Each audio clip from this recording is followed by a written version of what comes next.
Hello, everyone. I'm Jerry Rivera Wilson. I'm with the University of Albany School of Education. And today we are going to be discussing HyFlex teaching and learning in K-12, the New York State master teachers, and some additional facilitators.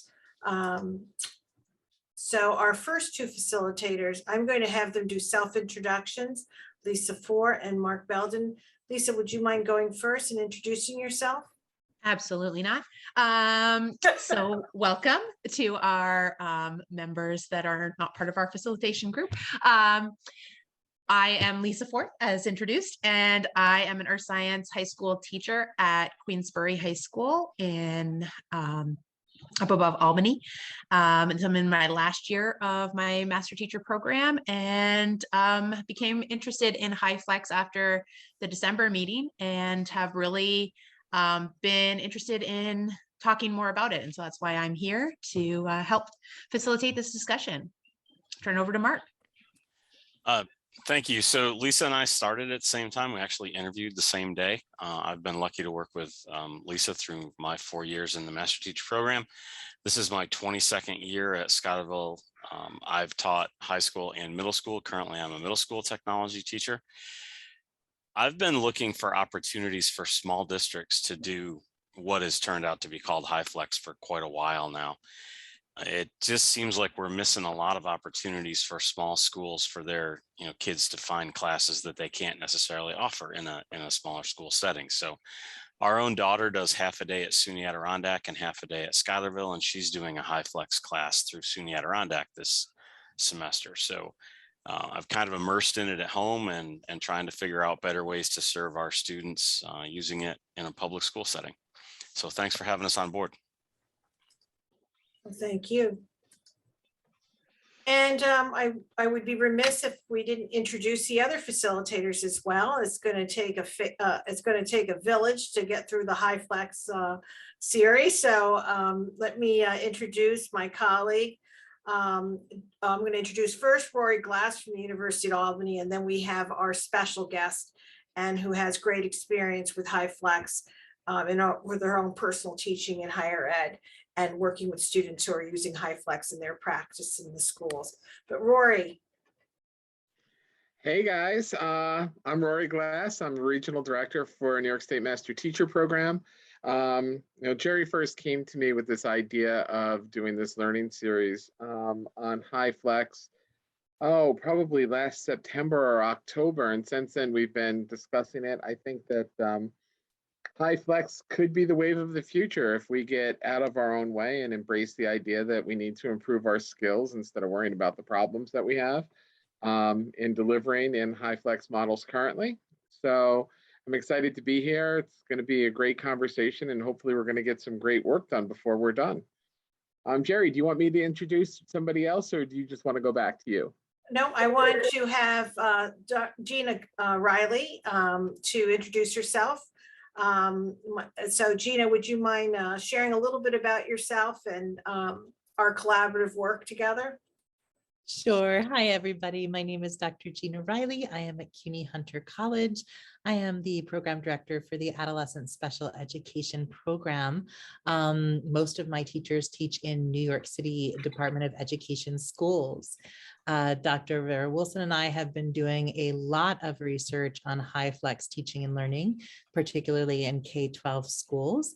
I teach a lot of HyFlex classes in the college and university setting, and also support my students who are teaching HyFlex classes in 7 through 12 settings. Thank you, Gina. And thank you for joining us today as well. Well, this is an overview of the agenda, and I'm going to turn it over to Dr. Glass to take us into the first part, and then I'll turn it over to Dr. Riley. And but perhaps because we are such a small and intimate group, if you wouldn't mind, if we could just digress a little bit from our agenda and introduce the individuals who are with us today.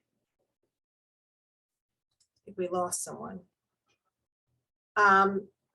Jason, what would you like to go first? Not really, but I'll go. My name is Dr. Jason Vickers. I teach at the University at Albany School of Education in the Department of Educational Theory and Practice.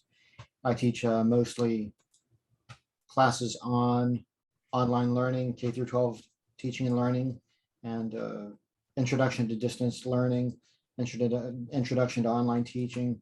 Teach a technology course for integrating technology into the curriculum, and I teach a course on social issues just recently. But so I'm here to pick everyone's brain and siphon your ideas. Thank you. We're happy to have you, and I know that you have had many years of teaching online, and you are a faculty here, member of the Department of Educational Theory and Practice with the Curriculum Design and Instructional Technology, and actually works at a distance. He actually lives in Georgia and teaches 3 courses a semester. So we're happy to have you here, and I think that it'll be a beneficial exchange of ideas given your experience. We have also with us, who waited very patiently in the waiting room, James Proper. If you could introduce yourself, and I hope I said your name correctly. Sure. I'm Jim Proper. I'm an old guy who doesn't know enough to stop working. I earned a PhD at SUNY Albany back in 1985. And in 2004, I retired from a position as the superintendent of schools in Roxbury, New York. I was a math teacher for 6 years, a high school principal for about 18 years at Gloversville, Cohoes, Scotia Glenville, and then superintendent at Roxbury. And somewhere in there, I was the director of professional development for the School Administrators Association of New York State. Since I retired down here, I live in Chapel Hill, North Carolina, and I've gotten involved first kind of gradually, but now I'm a full-time professor with Strayer University. I teach math courses. I used to be on campus, then I became on campus and online. Now since COVID, I'm entirely online. And the online teaching at Strayer University has been very innovative. They have Strayer Studios where audiovisual presentations are easily built into our teaching. We're connected to a lot of labs like Alex and Zybook and so on. We have a new director of innovation labs where Strayer will create their own labs to serve math and accounting courses and every other kind of course.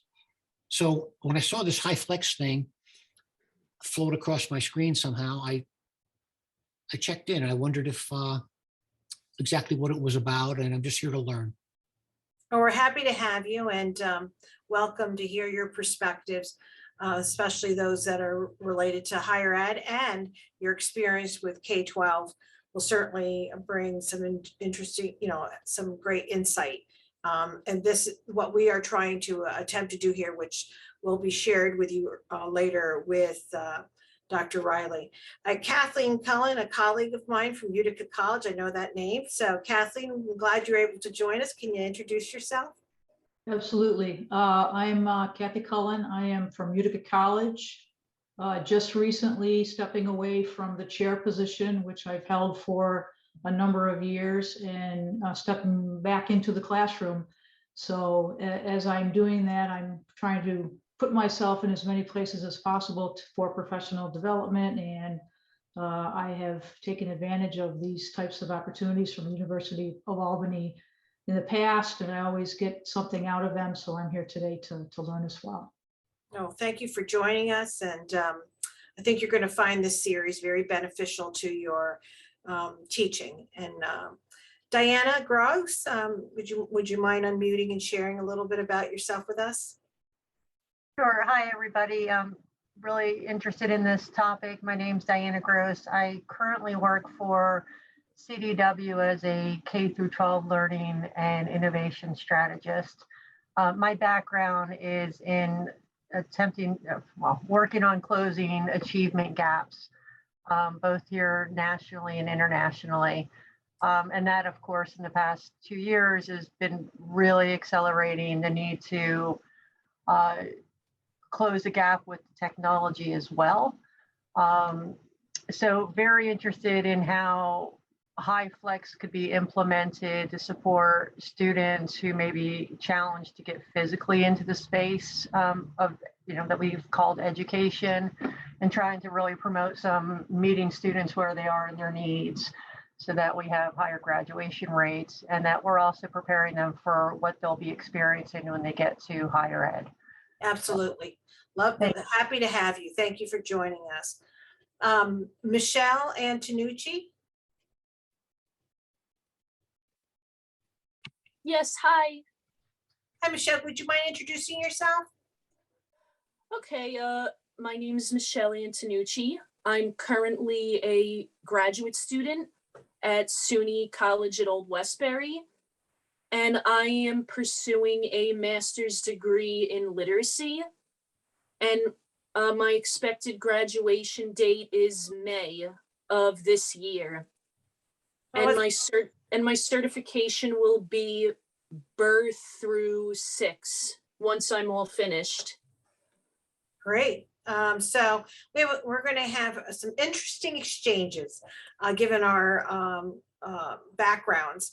And so I am going to now turn this over to Rory Glass, who already has done the introductions, but I want to make sure, is there anything else you want to say, Rory, before I turn it over to Gina to lead and provide an overview and the definition of HyFlex? No, I'm actually happy to move forward. Michelle and I think she was in our small breakout group that I was in last time we were here.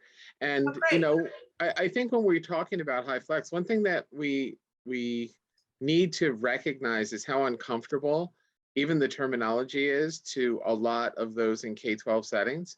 And I think we see that even by the representation of, who's in the room now.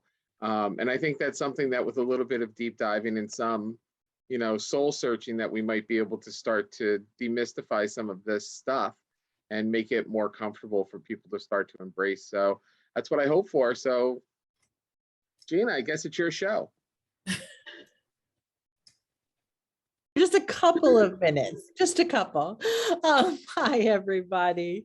So yeah, I wanted to start by introducing the concept of HyFlex by defining the term HyFlex, and then talking about the difference between sort of emergency pandemic HyFlex and what HyFlex could be in a K-12 classroom. So the first time I was introduced to HyFlex, I was introduced to it by Dr. Brian Beatty's work, and it is right there in the chat. I hope you have all checked out the book or will check out the book, because it's a really good, especially that first chapter is a really great introduction to what HyFlex learning is. So when we use the term HyFlex in any setting, HyFlex is positioned in student choice. And the student is choosing basically between 3 choices. The first choice is the student is chosen. Some students choose to attend class in person. Other students might choose to attend class async, so through like a Blackboard or Google Classroom or Canvas platform. And still others may choose to Zoom in or Google Meet into the classroom. So you have what I call Zoomies and Roomies, right? So you have people in the room, you have people on Zoom, and then you have people participating with the same content in an asynchronous way. I will say that I think that HyFlex, when we talk about like educational equity, I'm thinking of what Diana Gross said about equity and closing the achievement gap. When we talk about equitable education, I was initially attracted to HyFlex because I felt it was the most equitable type of education there could be. A type of classroom where students had choice in the way that they participate, in how they participate, and in the forum that they participate. So again, when I'm talking about HyFlex, students have 3 ways to participate, and they can choose the way in which they participate, the way in which makes the most sense to them. So that's when we talk about shared language with regards to HyFlex, that is the shared language, that students have choice in the way they participate in the classroom, and that students are participating in a sync, async, or in-person way. So there's the definition. A lot of us, many of my 7 through 12 teachers, and I teach adolescent special educators, so they all teach students with special needs. They are all teaching students in middle and high school, have done this and not even known they have done it, right? So they have taught HyFlex in their classroom during the pandemic when they had some people on Zoom or Google Meet and other people in their classroom. And maybe they provided an asynchronous choice as well. So a lot of us were doing HyFlex before we even knew we were doing HyFlex, but we were doing it in sort of this emergency structured way where, like, how can we, how can we serve all people? And the way some classrooms ended up doing it was they had students in the room, they had students on Zoom, and then they had their async portal, whether it is whatever async portal they chose. And now I'd like to take a step back, right? We're maybe not at the end of the pandemic, but hopefully we are. So I'd like to take a step back, and I know Brian Beatty also calls for us to take a step back and think about how this type of education can serve us in the future, right? Because we really have to get rid of HyFlex as an emergency response to a pandemic, right? It was a positive response, but that's not what HyFlex was created for. It wasn't created for an emergency response.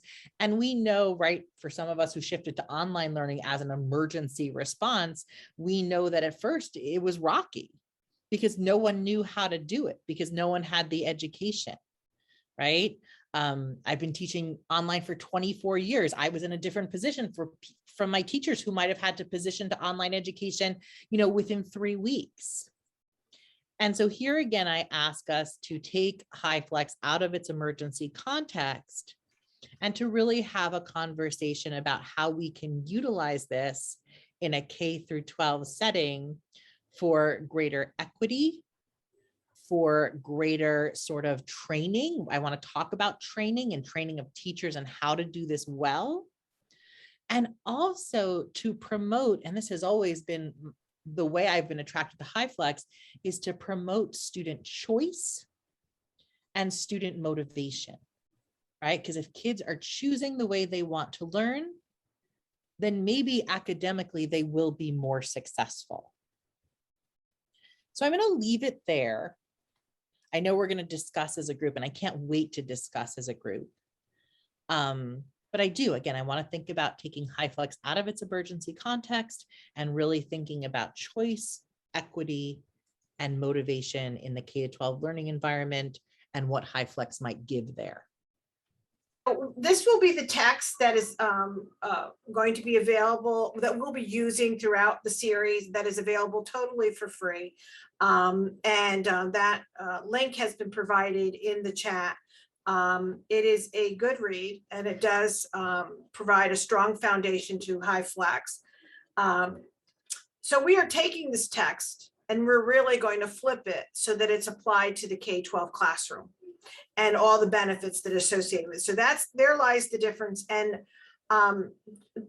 Dr. Brian Beatty is aware of that. He was here, for those of you who were able to join us in January, and he was with us in this past fall, is in full support of this, the work that we're doing here, and is going to be joining us on the last session to address any questions or what have you. So I just want you to know that he is in full support of what we're doing. So he welcomes, more applied approach, as we should say, and some of the how to apply in the K-12 environment, which has been done, and we'll be talking more about that to come. And we're actually trying to invite individuals from those K-12 schools to share with us how they started and the challenges and the joys of it.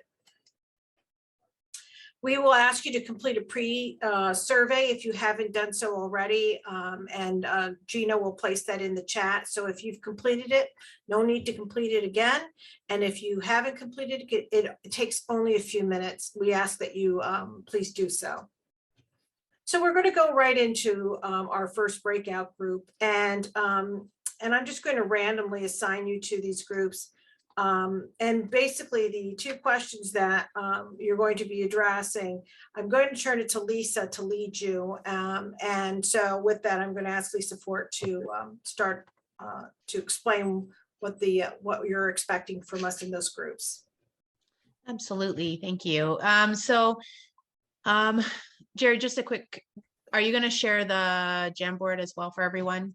I can put the link in the chat. Yeah. Okay. So everyone will have the opportunity to open up the Jamboard, and in our breakout groups, we'll sort of converse and lead you in a conversation.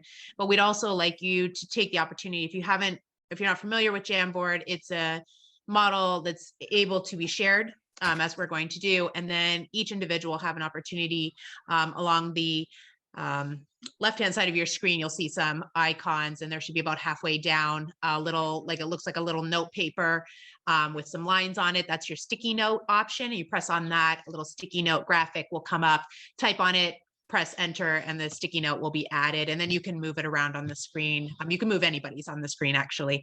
It's really interactive. So we're going to have these two questions, and they're on two separate slides. The first two slides, actually first and third slide, I actually was, in case we had a bigger group, I might take out the two slides that are the repeats because we are a smaller group.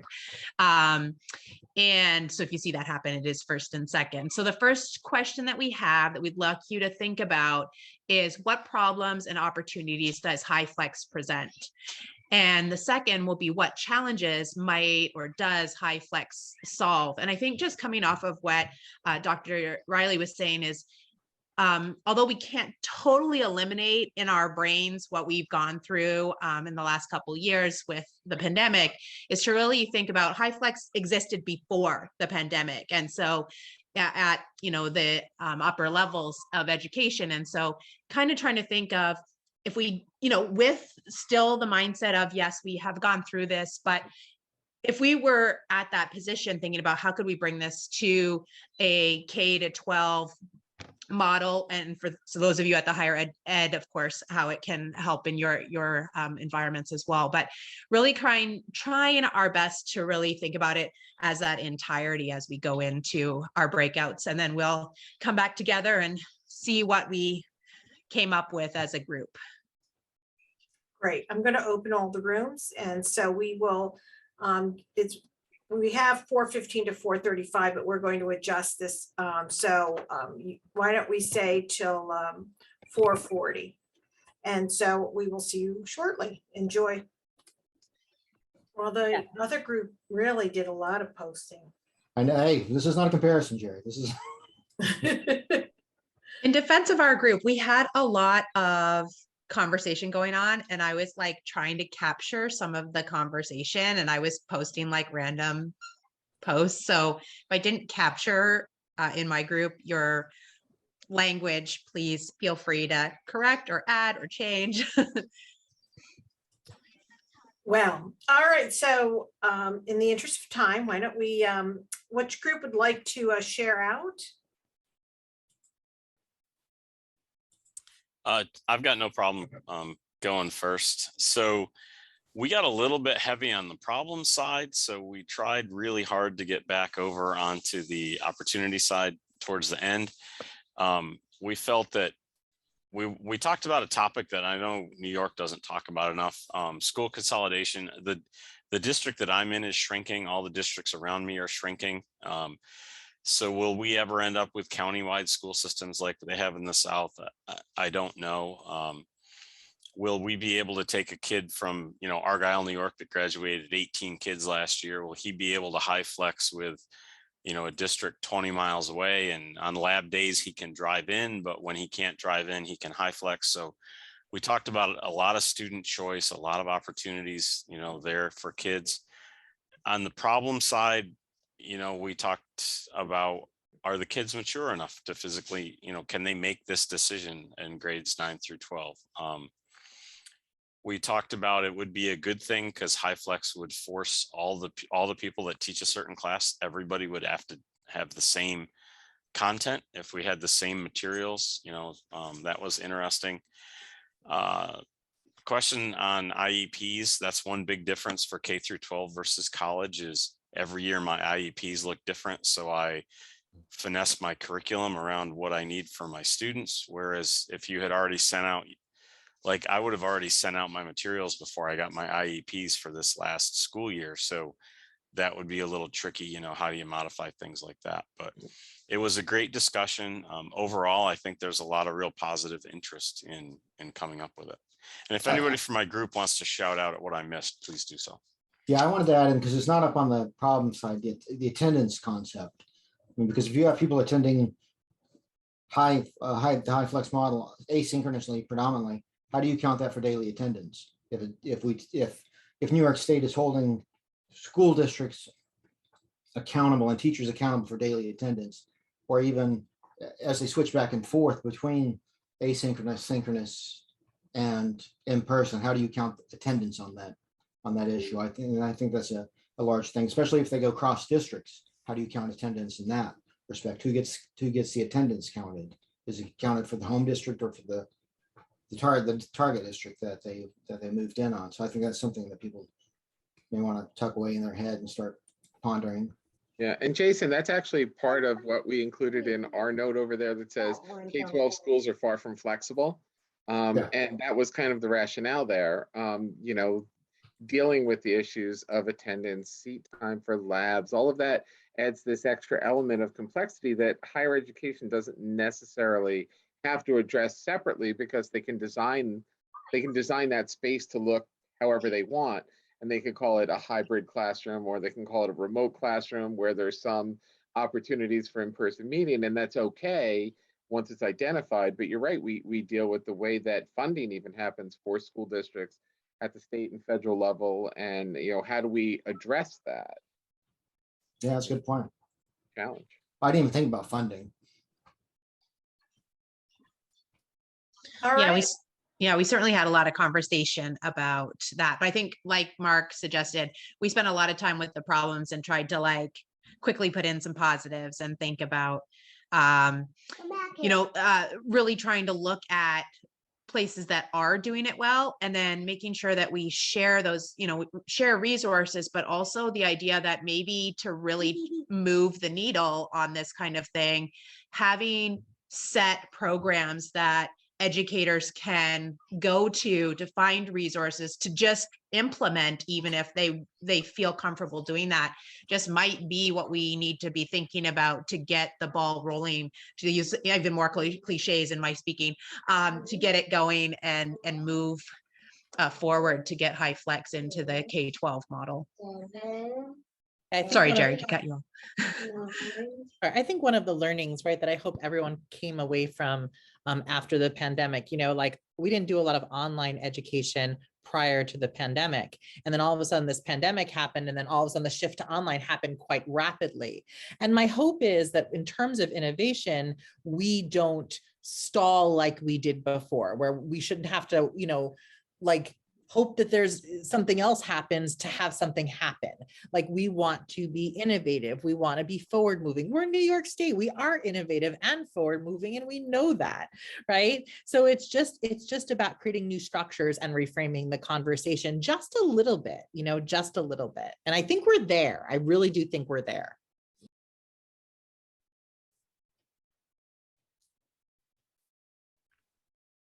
Another thing I would challenge people to think about is workload.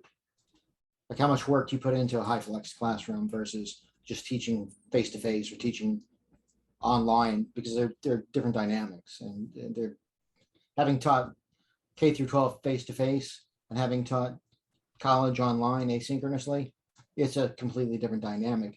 Not in the population in a sense, it's a different dynamic in how much time you spend towards artifacts that students are producing. It does add that real trick, right? Because traditionally, if you're teaching something asynchronously online, all of your time for that coursework is front loaded, right? You're setting up your modules, you're setting up discussion boards. After that, you're really monitoring.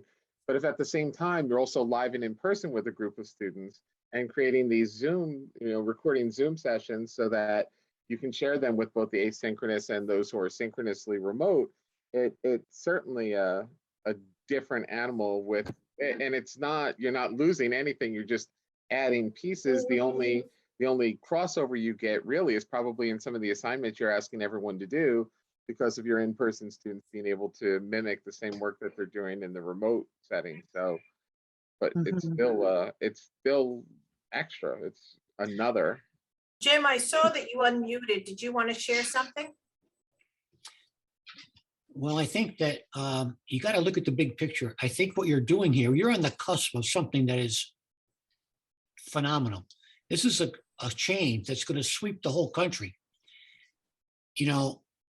Attendance was a way of keeping track of how they're going to distribute the money. But that model is going away. It's all different now. For example, a child in Queensbury shouldn't be limited to the teachers in Queensbury. They could take a course from someone that's offered in Buffalo or wherever, I think it's a whole new world, and you're inventing it right here. What happened with COVID is really, it's an opportunity to make the future better than the past, way better. I think it reminds me of Elon Musk being out in California with his 6 or 7 children, being dissatisfied with what the school is offering. So he started his own school, and then he opened it up to any employees from Tesla could go to his school. Hundreds of kids came to his school. Now they've moved to Texas, and the school is going with them. Now, the kinds of things that are being taught there having to do with like robotics and different kinds of decision-making, that's cutting edge stuff. And you're on the cusp of that too. The note that says provide consistency between instructors, it's more than that. It's consistency among schools. What's happening in, say, the North Country of the Adirondacks doesn't have to be different than what's on Long Island or what's wherever. The need for some consistency in what kids are learning is all over the country. It's all over New York State. It's all over everywhere.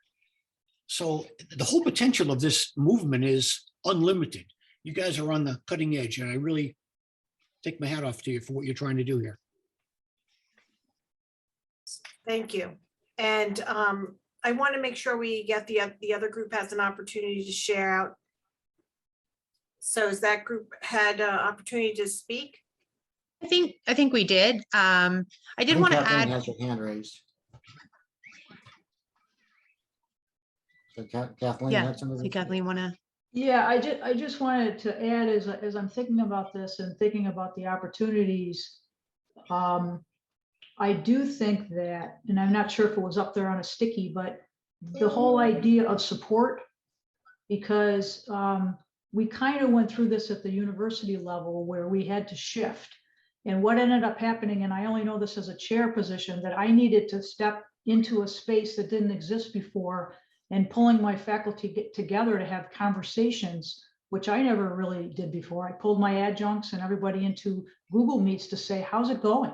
What resource do you need? I mean, somebody that would need to do that. And I think making a shift like this, there needs to be somebody in that point place, whether it be your assistant superintendent of curriculum or somebody to help with that consistency, to help put some of these things in place, to help check in, to help provide resources. And that's the piece that I think needs to be thought about to really have this work. And I mean, yes, the teachers, yes, the students, the consistency, all this kind of stuff, but I think there also needs to be somebody or multiple people in that place to facilitate, check in, if that makes sense. Oh, it does. Yeah, Kathleen, I completely agree. I put on the Jamboard training, right? And the importance of training. Because I think that once you have training, for me, is at the top level of the infrastructure, where like we're really exploring this concept. The next thing that has to happen is the training for HyFlex instruction, because it is a different type of instruction. And just like we were trained to be classroom teachers in person, and during the pandemic trained to be classroom teachers online, there's also this need to be trained to be classroom teachers in a HyFlex classroom post-pandemic. And just to, I absolutely agree. Yeah, t-shirts to say teachers are not in the business of figuring it out. But I think the same thing also goes for the school leadership. And what type of professional learning and support are we providing there? And what can be done about the teacher evaluation process so that they are not afraid to be trying something that they're not experts in right now? And so how do we facilitate that? It's okay to try and fail right now. We're going to keep, there's a learning continuum that we're all on here. Diana, that actually reminds me of like some of the stuff they do with teachers for non-native English speakers, and even some of the special ed students, where as part of their APPR, they get that like bump grade, like because they're having, to deal with new novel things that your average teacher doesn't have to, which makes it impossible almost for them not to get a score that makes them, highly effective while they're going through all of this work, trying new things out. And I think that is a huge and important piece. And also, the school system itself, when things did not work as well as they had hoped going remote, they blamed the system, and instead of taking their ownership of what their role was in that, by not having the supports in place, not having the training in place, not having, one of our faculty members at the School of Education uses the term holder of the whole, the person that keeps holding everything together, that is checking in, that's making sure everything is functioning properly. And essentially, we just threw marbles on the floor, and then we're wondering why people started to fall. Instead of actually having some sort of a structure and an organization, we still, it's very hard to find teachers to this day that are willing to acknowledge the students that did better when they were completely remote. It's very difficult to find school districts that acknowledge the fact that this did really work for some kids, and it's because they have to worry about that whole. And they're like, this just didn't work for us. And most of the failure that we saw was kids just not showing up. And that comes back to what we started off in the beginning with, there were so many negative experiences, and still are so many negative experiences, because there lacks infrastructure and a foundation. And because there wasn't uniformity and everyone was doing their own hodgepodge in their classroom, parents and students, it was a very difficult time for families to trying to make sense of what the expectations were. And so no one was ready for this sudden pivot. And those who were in other states where they are offering online and face-to-face versions or in-person versions, they had an easier transition because the foundation already had been set. So and New York State continues to grapple with the notion of giving choice and freedom to families and students who could benefit from it. So I want to turn it over to Mark, so we have a whole group discussion that he will lead. And Mark, I'm going to turn it over to you. Thank you.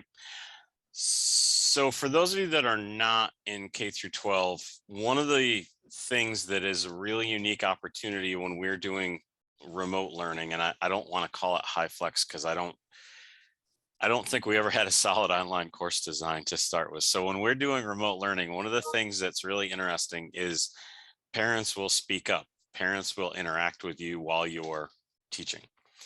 So the question is, would you have a guardian, parent, teacher?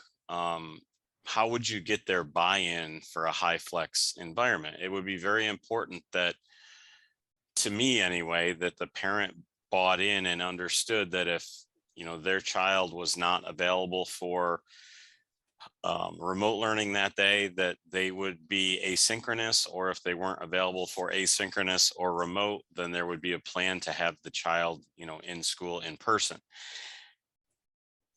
Our own daughter wants to go to school in the city. She's been accepted to a couple colleges in the city, and we made the decision that she's going to do half a day in college and half a day in school because we want her to figure this out. And now she's doing a HyFlex class. So our thing was, we want to know that she's responsible before we let her go into a bigger environment. But not every parent thinks that way. A lot of parents want to say, you know what, the teachers should be responsible for this. You know, if my child doesn't turn the work in, or if my child isn't in school, that should be on the teacher.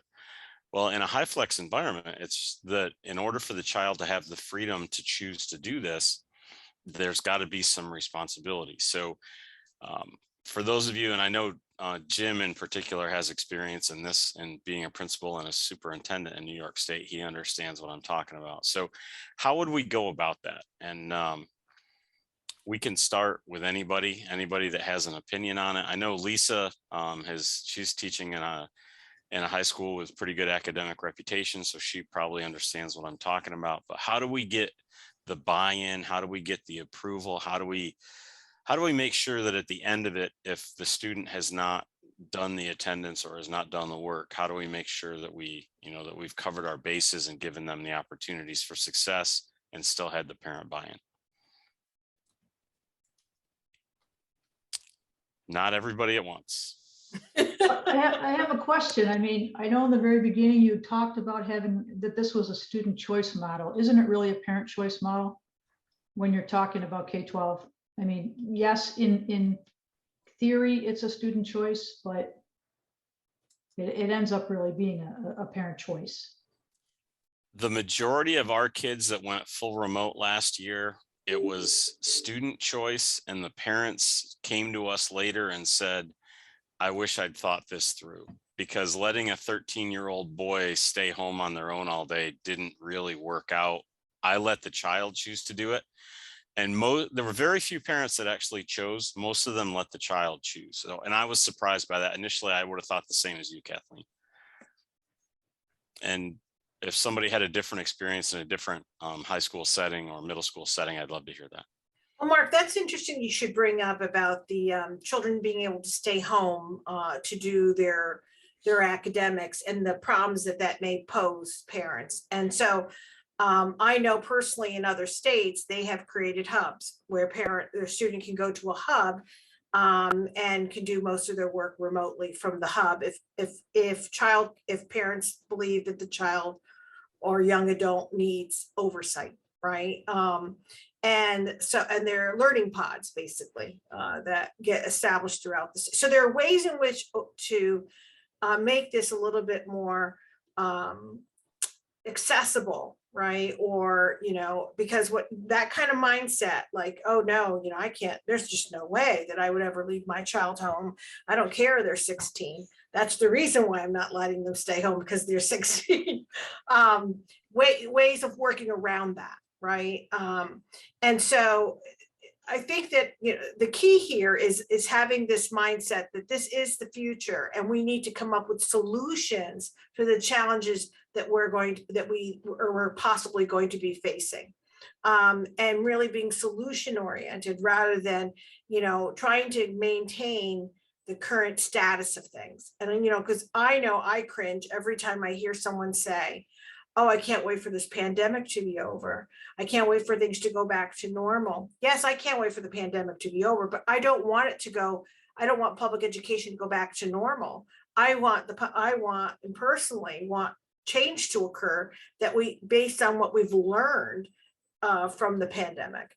And so, how do there are going to be parents and teachers who are not going to be in favor to this because of the fact that it is going to present some obstacles. Now, then again, you're going to have the opposite.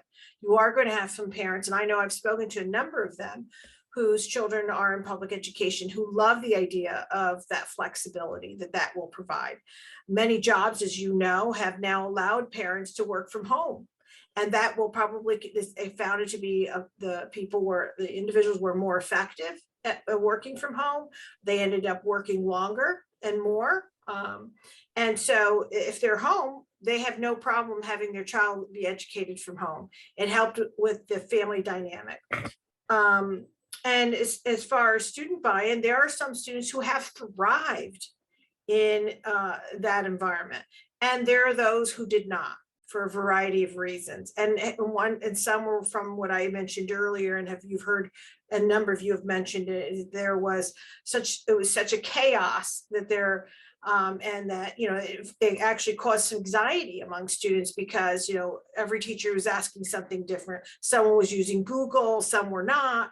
And so Google Classrooms, I mean, so, that's, I think that we all come from, I think we're all here because we proactively want to see this move forward. But we know that there are going to be challenges, but it's really the key here is trying to come up with being a solution-oriented mindset, trying to consider what has been done in the past. And that's why I'm hoping that I'll have individuals who are already in this, who are already doing K-12 HyFlex. And so we can learn from them and what adjustments, because, New York State has to do its own, has to have its own way, right? And put its own spin on things. And I respect that of the state. But at the same time, I do hope that we're not going to return to what past practice, because I don't even want to call it normal, because what is normal? I think you're making great points here. And I was thinking that, Mark, I wouldn't want the choice to be made by the student. I also think it doesn't have to be made by the parent. It should be, I mean, for a secondary student, I think it should require both of their signatures. The parent and the student have to discuss this and come to some agreement if they're going to go on online courses. So it's not like the kid's going to decide for 13 years old. No, that's not appropriate. The mom and dad got to take some ownership here, and at least their signature indicating they discussed this and have some agreement with what's coming forward. Another thing I heard here is the need for consistency. You can't have some people using Google, other people using Firefox, and all these different structures. I think there's some decisions that have to be made at the district level about consistently using, say, Blackboard as your basic, course shell. And where's the state education department in all this? In an ideal world, when COVID hit, there would be some guidance coming from the state education department out to the BOCES, and from the BOCES to every school district. Obviously, that didn't happen. But where you go from now, I would like to suggest that you guys find someone paying attention at the state department who's connected with you and helps build this along, because this is a statewide potential, statewide implementation here. You're just the beginning. This has got to be a lot bigger than our group of 10 talking here, whatever we are. I would want the state involved. I would want parents and students deciding together. I would want consistency in terms of how the course shells are going to be established. Blackboard is what we use at Strayer University. It's very flexible and consistent at the same time. So I'm rambling a little bit here, but no, you're not. And I have to tell you that, Blackboard you're talking about learning management systems, and, there has to be a consistent learning management system within each district, because that's how we're zoned, as in New York State. And there has to be training, which Gina has repeatedly indicated.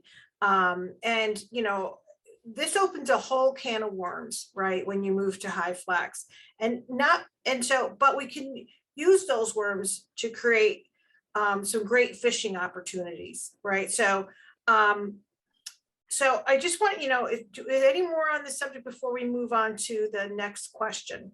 I just want to say two things. The first thing is parents are already choosing. So in New York City, if there is a coronavirus outbreak, or if there is, poor weather, we have students in HyFlex classrooms, parents and students choosing, not to send their child to school.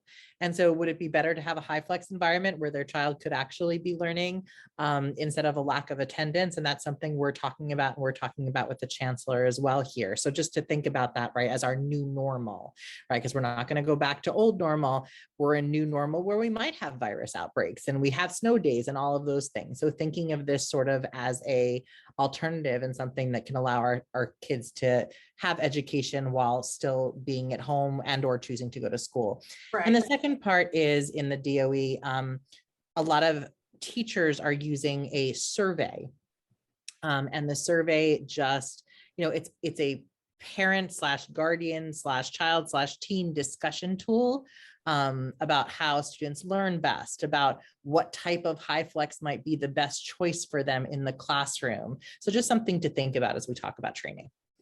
One thing I like to add also, I think not only you should have the state department somehow connected to you, you should probably connect with the New York State United Teachers, because this is going to sweep the whole state. And obviously all the districts are involved, but the blanket covering all those districts are NYSUT and the state ed department.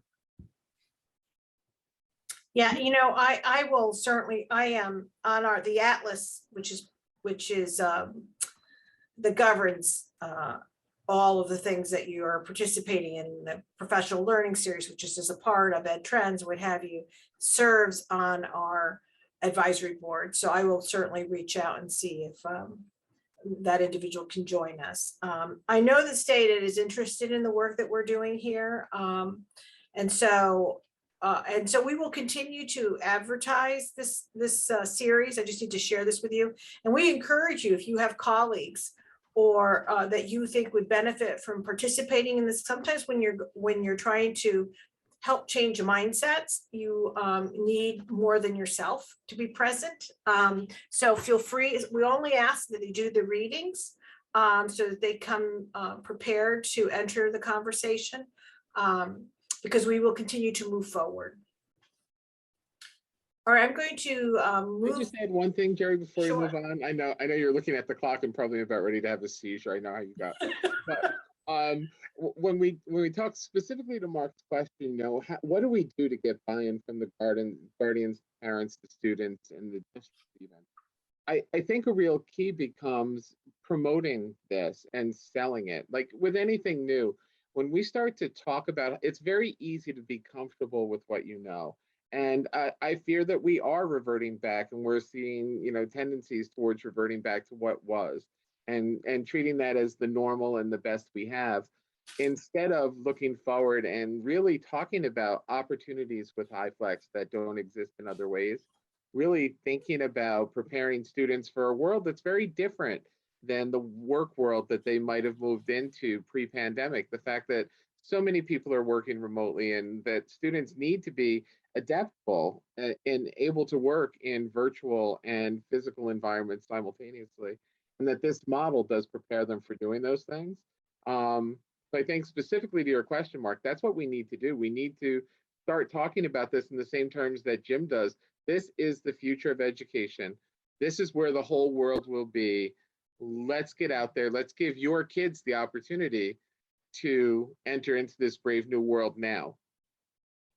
And along those lines, Rory, on regression, if you want to see regression, go to the copy room in any school in New York State. And the copy room was barely touched last year. Everybody was so good about having everything digital. Yeah. And I look at my colleagues now, and they're going through reams and reams and reams of paper because they've reverted back to the way they always used to do it. So yes, we need to have the discussion to move forward. What Mark's bringing up, you're reminding me, I did a panel just a little over a year ago about, what do we want to keep, this modern classroom, and we had a student who, cerebral palsy, he's unable, he said, it is remarkable the gifts that we are all being given, those of us who need to have the accessibility features, we need to have PDFs, and we didn't have that before the pandemic. It was so difficult for teachers to meet us with our needs. And so it really has blown the doors off of the opportunity and the learning for what students with different neurodiverse needs really can have. So I think that's another major selling point, particularly in New York City and the state. You know, inclusivity is having its time right now. So let's latch onto that too. Well said, Diana. Well, thanks, Mark. Just it reminded me. So thank you, Mark.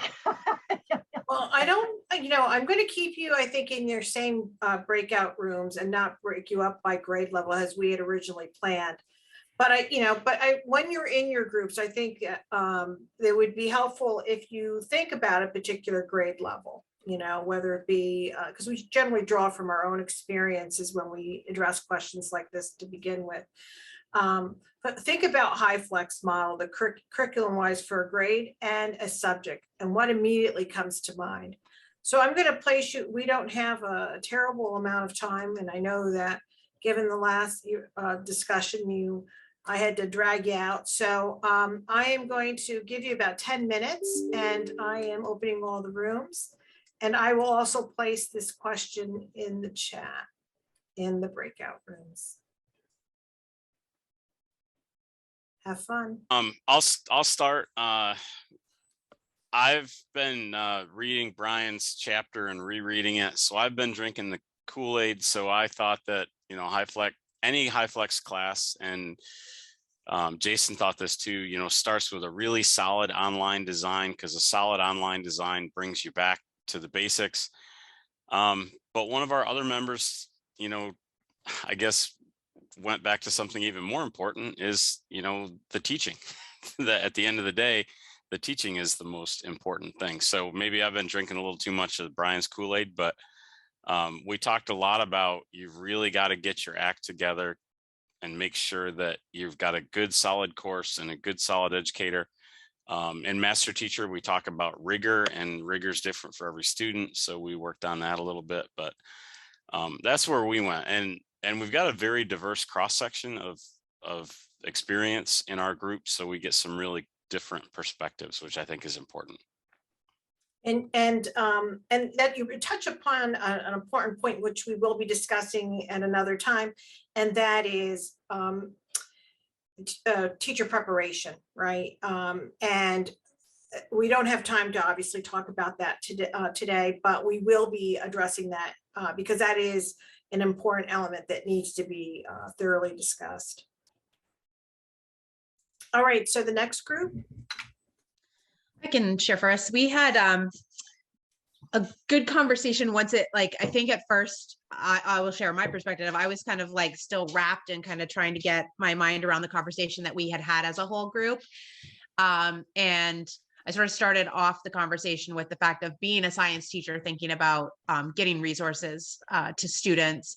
And so we had a really fruitful conversation about that and thinking about trying to reach our online students. And then Dr. It was great at bringing us back to the idea that we have to remember that in a HyFlex environment, we don't always have to think about getting all the material to all the students, because the students can also choose either to come to us or they can choose to go to a hub. In rural districts, that hub may not be on the corner, as we were talking about, like in Manhattan, you can have one kind of on every corner and it'll be served. Whereas when we get into the more rural districts, that hub could be your best friend's house because they have better internet connection, and then you're working with them. Just really thinking about as we move forward and how we're going to promote this for learning is keeping kind of this broad picture in mind. And I think that that's, sort of where we were going when we were broke up and halfway through sentences and ideas. There's a lot to unpack here. And so, that's, which makes the conversations that you're having so rich, and you don't really have enough time to really digest and share. But, we hope that you'll continue to think about what's been discussed. And the next time we meet, we'll be able to further elaborate and deepen the conversation as we as we dig deeper. So as we get where you come to a close with our time, I hear the bells tolling here at the University of Albany. I know that you probably still have questions. So if you have questions, we'll just take another minute or so and you can raise them. But I will share this with you that we are planning on having new sets of questions that allow us to be challenged and to look at it from a myriad of perspectives so that, we are well versed.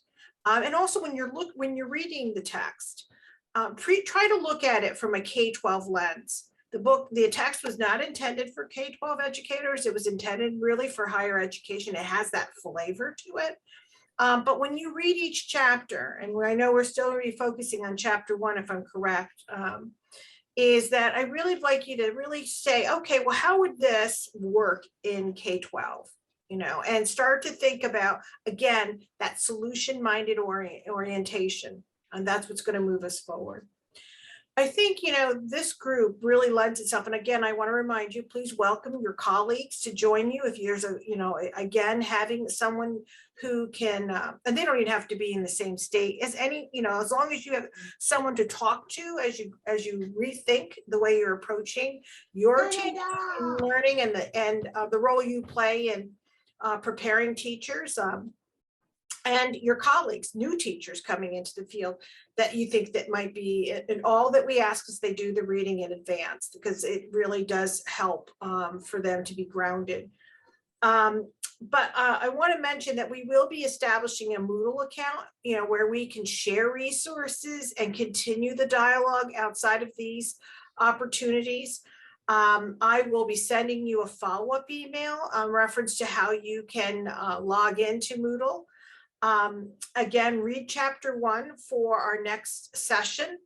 And we asked, if you haven't done so already, if you can complete the survey. So we will meet again next month. And I will send out a reminder through Constant Contact, so don't consider it spam, with a new link. This is to prevent us getting uninvited guests. Unfortunately with Zoom, you do get some individuals who, want to monopolize the conversation with their nonsense. So this is to prevent that from happening. And I will also place the links for future meetings in the Moodle, so that will make it a lot easier and less confusing for everyone. I want to turn it over to the other facilitators to see if they have any other last comments. We are all learning together, and we are, and that's the beauty of it. I have never taught HyFlex, but I saw as Jason and Gina and Rory can clearly tell you, I have been wanting to dig deep into this space, and Gina's been in this space, and so it is a passion of mine. I do believe that this is where we need to be across the United States, and particularly New York State. So any last comments that any of you wish to make before I end the session? I just wanted to say thank you to everyone for the rich conversation. I just, for bringing your ideas, for sharing and not being afraid to voice those, because I think that added to moving our conversation forward and really looking at the perspective of this being the new educational norm. So I just wanted to thank everyone for joining us. Yeah, so much gratitude to all. It was a really amazing conversation. So we hope to see you next month. And feel free to bring along a friend or recommend the session to those you think would value in being part of the conversation.